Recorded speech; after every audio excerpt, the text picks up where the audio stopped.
Welcome to Dream Trek. The Beast Within, the Shadow Self, Part 2. So, today I'm going to be reading from a book called Meeting the Shadow, the Hidden Power of the Dark Side of Human Nature. So this is a book of different contributors, a lot of different psychoanalysts, their ideas of the shadow and what they found through their research, the different psychological processes they had people walk through, and then they themselves, what they walked through. A lot of these people were here a long time ago. Carl Jung, around 100 years ago, he was talking about this stuff. We still use their what they found out. We still use what they contributed to the world today. I mean, for me personally, I went through alcohol treatment, and what I learned there is what Carl Jung was talking about so long ago, and Joseph Campbell, Robert Bly, Maggie Scarf, John Bradshaw, James Hillman, Susan Griffin, and so on. There's so many people that discovered the shadow self. It's the unconscious parts of ourselves that we don't want to admit to, whether it's jealousy, rage, an addiction that we have, ways that we don't want to, let's see, how do I explain this? It's basically the dark parts of ourselves, the parts of ourselves we don't want to look at and see. That's basically all I'm trying to say. For me, it was addiction. I would judge other people for their addictions, talk about how weak they were, basically put myself on a pedestal while I'm sitting there addicted to alcohol. It was ridiculous. I mean, it was absolutely absurd that I would put down other people who are addicted and not look at my own self and not look at my own disease, my own weaknesses, my own addict mind. I didn't want to see it, so I projected it on others to better deal with it instead of looking within. So let's begin. All right. Each of us contains both a Dr. Jekyll and a Mr. Hyde, a more pleasant persona for everyday wear and a hiding nighttime self that remains hushed up much of the time. Negative emotions and behaviors, rage, jealousy, shame, lying, resentment, lust, suicidal and murderous tendencies lie concealed just beneath the surface. Masked by our more proper selves, known together in psychology as a personal shadow, it remains untamed, unexplored territory for most of us.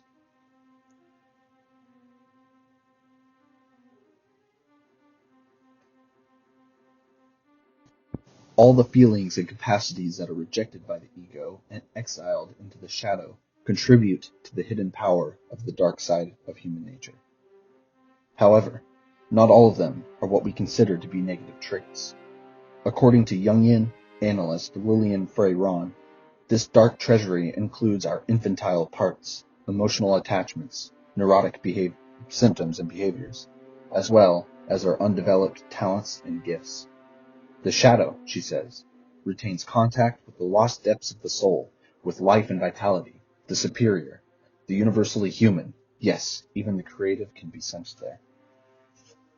So for me, I love playing music, I love writing stories, creating things. I always have.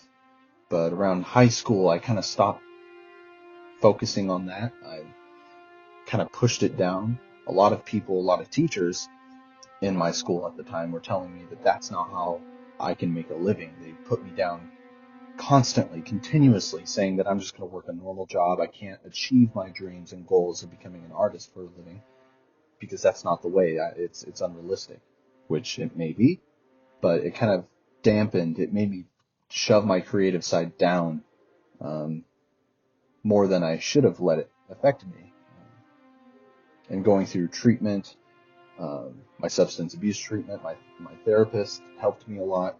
Going through all that kind of stuff allowed me to free my creative side and let it flourish, let it come back, and allow myself to be the creative human that I am, and just spend time getting to understand myself again. I stopped doing that for so long and repressed a lot of things within me. So there's a part in here that I really enjoy reading. It is, let me see. It's an English psychoanalyst, Molly Tooby, suggests 6 other ways in which even unknowingly we meet the shadow every day. This is a short list, but I found it interesting. Number 1, in our exaggerated feelings about others. So an example would be, I just can't believe he would do that. It's kind of, I thought that was pretty interesting. I exaggerate a lot, so I can relate.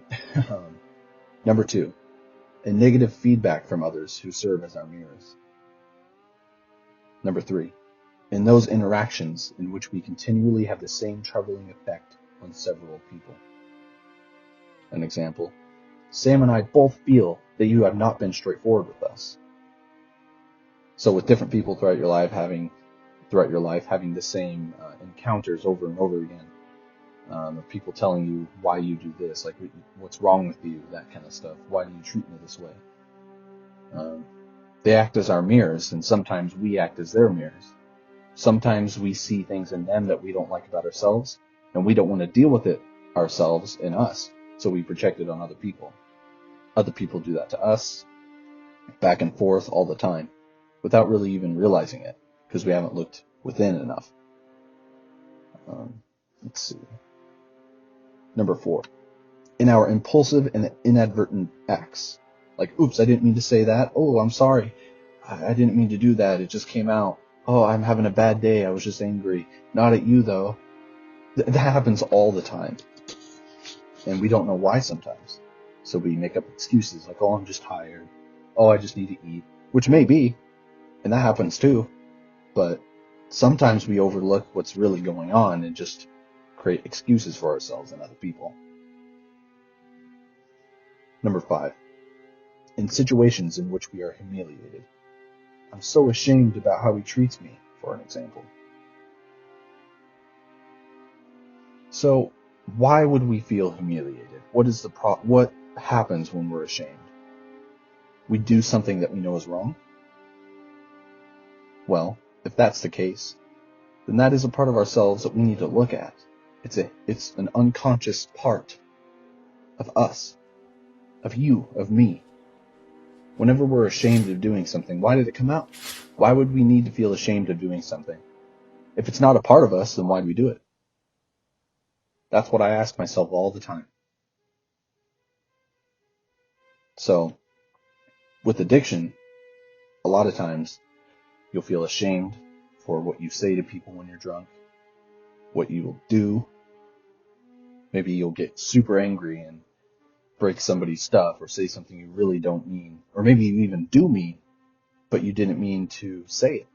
Maybe it's something that doesn't need to be said, like the way that you said it when you were drunk. Maybe you need to approach it in a more positive, healthy way instead of just go off on them and hurt their feelings and ruin that friendship. But when you're under a certain sway of your shadow, which for me happens when I'm drunk a lot, your shadow can take over and you'll do things. What I like to kind of say is when you black out when you're drunk, you'll do things that you never thought of doing. You'll say things that you never meant to say or never even thought of saying, but you'll do them anyways. But it's you doing them, but you're not in control. So who is it really? It's your unconscious layer of yourself that's doing this. It is you, but it isn't you. You're not deciding to do that, but you're still doing it.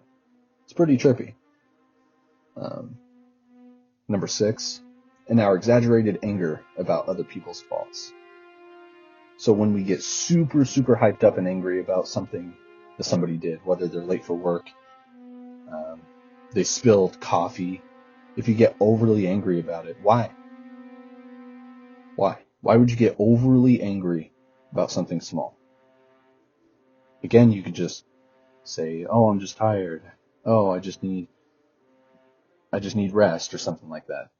But a lot of times, when we get angry at other people, it's because we're guilty of the same kind of behavior, but we can't deal with it within ourselves, or maybe we don't even know that we do that ourselves, but we still project it on other people. Again, it's trippy. Alright. Depression, too, can be a paralyzing confrontation with the dark side, a contemporary equivalent of the mystic's dark night of the soul. The inner demand for a descent into the underworld can be overridden by outer concerns, such as the need to work long hours, distractions by other people, or antidepressant drugs, which damp our feelings of despair. In this case, we fail to grasp the purpose of our melancholy. So that last part about the antidepressant drugs is a little bit weird to me, because I know a lot of people, including myself, who they can help. Right now, I'm not on any antidepressants. I'm on a bipolar medication. It helps me a lot. It makes my head clear. It makes me able to confront my negative behaviors more. I'm not deluded in the bipolar brain. I still deal with the ups and downs, but not as much with my medication, so it helps me a lot. I'm able to look at myself more honestly, more clearly. So that part's a little weird to me. I get what they're saying, is that you gotta dig deep inside of you, your pain that you feel, your sadness, and understand why you're sad. Why is it? Why are you depressed? Why? Maybe it's not for a reason you can tell. What do you need to change? How are you eating? What's your sleep schedule like? Do you have a good sense of community? Do you have people around you who care for you? Do you care for others? There's a whole big faceted world around us, and it all interconnects with each other and affects us in ways that we can't sometimes see. Sometimes we have to slow down our lives, slow ourselves down, to really get a good look at how we're living our lives. Maybe we need to be more connected with people. Maybe what would make us feel better is helping another person. Maybe just somebody around you that cares for you unconditionally is all that you need in that moment. Maybe there's somebody that needs to be helped in the same way that you need to be helped. And by you helping them, you're in turn helping yourself. There's always something you can do. I was actually thinking, when I was reading The Dark Night of the Soul part, it made me think of The Dark Knight Rises. Bruce Wayne is cast into that pit by Ra's al Ghul. He needs to get out. He's wounded. He's weak. His bones are absolutely broken. He works hard, though. He deals with the pain. He puts himself back together. What does he do? He tries to climb out of that hole. With a rope first. He has to try it multiple times. Get the courage over and over again to keep trying. He never gives up. Then the last time, he goes without a rope. He feels ready. He's willing to take the chance to go and do whatever he needs to do to get out of the hole that he's in. He's confident enough. He trusts in himself enough to get out. And he gets out. Not a lot of people get out of the depression hole. I still deal with some depression every now and then. But I think the moral of that story, for me personally, why it speaks to me so much, is I've felt that way. I felt like I was in a dark hole that I could never get out of. And I tried over and over again, and I would fail. I kept relapsing with alcohol. I kept getting super depressed. And I kept going, no matter how many times I failed.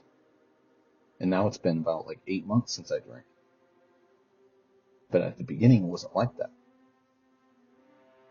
I have to stay vigilant all the time about how I'm feeling.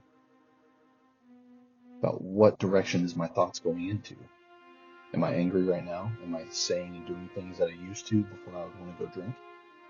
What's triggering me right now? I don't like it. Trigger is a weird word for me, but it's true. What triggers me into wanting to do my old behaviors again? It's good to have a sense of yourself. It's good to try to see the unconscious parts of yourself.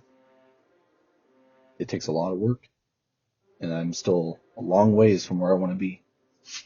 But is definitely a good thing.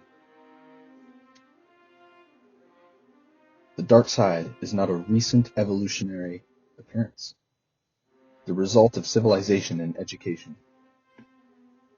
It has its roots in a biological shadow that is based in our very cells. Our animal ancestors, after all, survived with tooth and claw.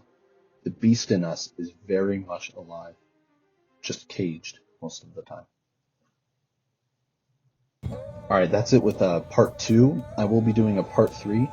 That one was basically about the personal shadow. The next one's going to be about the collective shadow. So if you enjoyed that, please hit like and subscribe. I will be making another one for next week, and I hope you guys have a good new year. It's going to be pretty interesting to see what happens. I'm hopeful, but a lot of times you have to be realistic of where we're at. You got to walk. The only way through the fire or out of the fire is through it. So we may have to go through a lot more trials and tribulations before we can get to a place where we feel good. It might take a while. This too shall pass. As always, may the force be with you, and I'll see you next time.